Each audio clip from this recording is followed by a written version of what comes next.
Machu Picchu, where stone meets sky and time holds its breath. The world below is still cloaked in darkness, but here, thousands of meters above the sea, the air itself seems to awaken.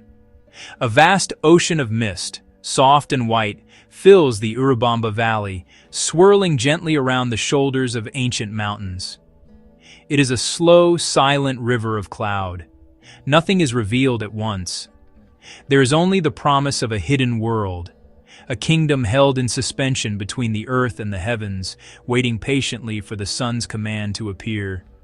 It is a moment of profound quiet, where the only sound is the breath of the wind. And then it happens. A single golden spear of light pierces the vapor, and the spectacle unfolds. Slowly, almost shyly, the mist begins to part, pulling back like a great theater curtain. Out of the white emptiness, stone structures emerge. First, the sharp line of a wall, then the elegant curve of a temple, entire plazas, stairways. The stones, damp with morning dew, catch the light and glow with a soft internal fire. This is Machu Picchu, appearing not as a ruin, but as a living city being born from the clouds. It seems to float, an impossible citadel anchored to the sky itself. The light continues its gentle exploration, tracing every precisely cut stone and every steep, grassy terrace. The shadows are long and deep, giving the city a sense of immense depth and mystery. The story of Machu Picchu is written in stone. The builders, masters of their craft, left behind a testament to human ingenuity and a deep reverence for the natural world. They worked without iron tools, without the wheel, without written plans, yet their achievements are staggering. The great blocks of granite were hewn from the mountain's own quarry, shaped and fitted with such precision that not even a blade of grass can pass between them. This is the art of ashlar masonry, a puzzle of stone that is held firm against centuries of rain, wind, and earth tremors. This was not simply construction, it was a conversation with the mountain. The Inca engineers understood the immense forces of this vertical world. They designed sophisticated drainage, channels and fountains that still function today. The system managed heavy rains, keeping the city from sliding down the slopes. Every corner, every doorway, every window had purpose, framing sacred peaks, aligning with the solstice sun. The stones were their calendar, their observatory, their connection to the divine. Flowing down the mountainside like a great green staircase are the agricultural terraces, or Andines. These are far more than simple gardens. They are a masterpiece of landscape engineering, a profound expression of the Inca's relationship with the land. Each terrace is a carefully constructed platform, stone, gravel, sand, rich topsoil brought up from the valley floor. This design allowed excellent drainage, preventing erosion. It created microclimates where crops could flourish: potatoes, maize, quinoa, feeding the city. An intricate network of channels, fed by a natural spring, irrigated the fields with remarkable efficiency. Not a single drop was wasted. Today, llamas and alpacas graze peacefully upon these ancient fields. Their gentle presence adds to the sense of timelessness. Soft footfalls echoing the past. They gave wool for textiles, fuel for fires, transport for goods, silent guardians of these green steppes. These terraces are a living lesson in sustainability, abundance born from respecting natural limits, a symbol of resilience, a worldview where humanity and nature are woven together. Sacred spaces, temples of sun and sky. At the highest point of the city, overlooking the plazas and dwellings, lie the most sacred structures. Here, the stonework is most refined, the buildings set with celestial precision. The Temple of the Sun, with its elegant curve and trapezoidal windows, is a marvel of solar architecture. On the June solstice, the rising sun shines through a specific window, illuminating a sacred stone within. Architecture and astronomy unite, a quiet communion between the city and the cosmos. Nearby stands the Temple of the Three Windows, one 2, 3. Looking out across the main plaza toward the rising sun. Many believe the 3 windows represent the upper world of the gods, the middle world of humans, and the inner world of the ancestors.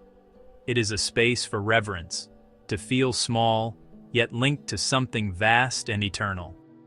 Another powerful sight is the Intihuatana, the hitching post of the sun, an enigmatic pillar carved from a single stone. Its angles and planes likely track the movements of the sun throughout the year. Priests performed rituals here to symbolically hitch the sun, ensuring its return after the winter solstice. To stand before it is to feel the Inca mind, charting the heavens with the same skill used to shape the earth. The enduring trail, a pilgrim's passage. For centuries, the only way to approach Machu Picchu was on foot, along paths paved by the Inca. Today, thousands of pilgrims still walk the famed Inca Trail. This is no simple stroll, a journey of several days through rugged, breathtaking terrain, climbing high passes, descending into cloud forests, winding past forgotten ruins. Silent sentinels stand along the way. Each step on these stones is a step back in time, falling where messengers, priests, and nobility once did. The trail itself is an engineering marvel, hugging sheer cliffs and crossing wild rivers. With every ascent, the air thins. With every turn, a new vista unfolds, snow-capped peaks and verdant valleys.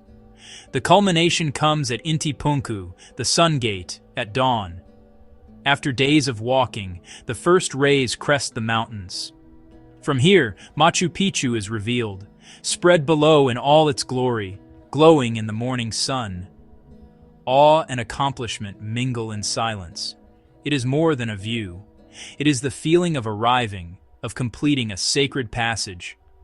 Approaching on foot fosters a connection both physical and spiritual.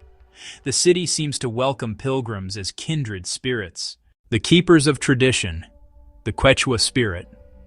While the original Inca are long gone, their spirit endures in the Quechua people who live in the valleys around Machu Picchu. Their lives form a bridge between ancient past and vibrant present. In nearby villages, one can hear the soft, melodic Quechua language, the same tongue spoken by the city's builders. Traditions are passed down through generations, resilient as the citadel's stone. Their connection to Pachamama, Mother Earth, remains central. They cultivate potatoes and maize with techniques their ancestors would recognize. Offerings to the Apus continue, as Inca priests once did, asking the mountains to watch over them. Vibrant textiles tell stories through intricate patterns, history, beliefs, relationship with the land. Many are porters and guides, cultural ambassadors sharing knowledge with warmth and humility. To listen to their stories, to share coca tea, is to glimpse the Andean way of life. Their presence gives the site a living soul, connecting silent stones to a breathing world. Twilight's embrace, a gentle farewell. As the day draws to a close, a final beautiful act begins. The sun, now low in the west, casts long, soft shadows across the plazas and terraces. Stones that glowed at dawn are bathed in warm orange, a final flush before the coolness of night. Crowds thin. Voices fade into the vastness. A gentle quiet descends once more. Clouds roll back up the slopes, their tendrils reaching for the silent stones. One by one, the peaks surrender to twilight, the world painted in indigo and violet. The llamas find shelter, blending into shadow.